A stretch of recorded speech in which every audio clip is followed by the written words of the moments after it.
Hey guys, Joe Fair here. I just want to make a quick video explaining different head styles for cartridges. Let's dive right into it. Probably the oldest you'll see is the rimmed cartridge. These are very good for head spacing, especially in lever actions and brake action firearms. You see it very often with old cartridges such as the 3030, 303. That sort of style. 4570 is another one. Shotguns. Now, the biggest drawback you find is with box magazines. They tend to do rim lock. It's when the rim of the cartridge is sitting behind the one underneath. So now when you try to push forward, it tends to lock up. Not a very fun problem to fix.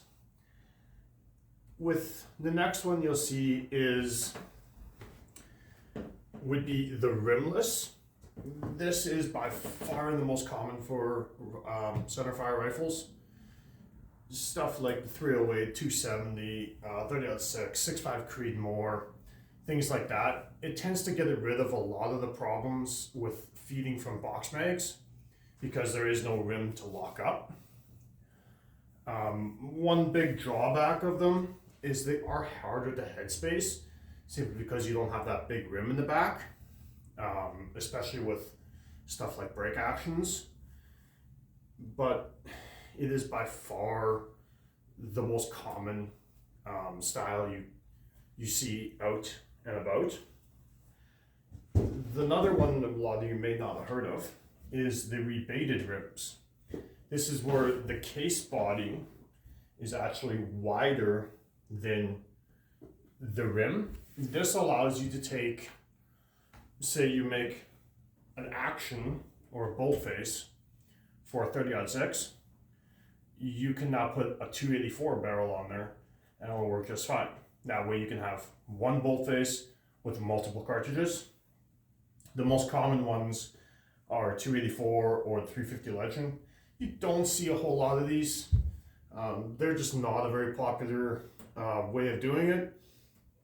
They tend to have a little bit issues feeding, especially in repeating firearms, and you tend to have lower case capacities just simply because you have so much wider of a body. The next one we'll look at is the semi-rimmed. This was really designed to bridge the gap between the rim cartridges and the rimless, so you have a little easier time feeding them out of box mags.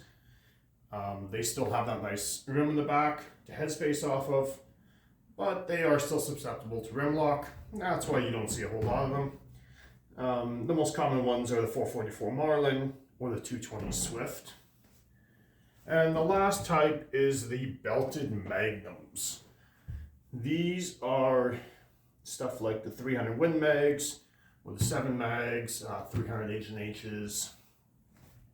These have a belt in the bottom, hence the name belted magnums, that they headspace off of. They're very good for cartridges that don't have a defined shoulder to headspace off of. The biggest drawback to them is they do have a little harder time feeding.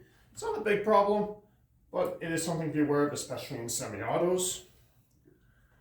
They also have a lot lower brass life. Simply because of that shoulder, you tend to get case separation. It's not a big problem, but it is one of the drawbacks. Now these are the 5 types of cartridges you'll 99% of the time you run into. There is of course the 1% where it's just the very unique stuff. But I just wanted to make a quick video on that.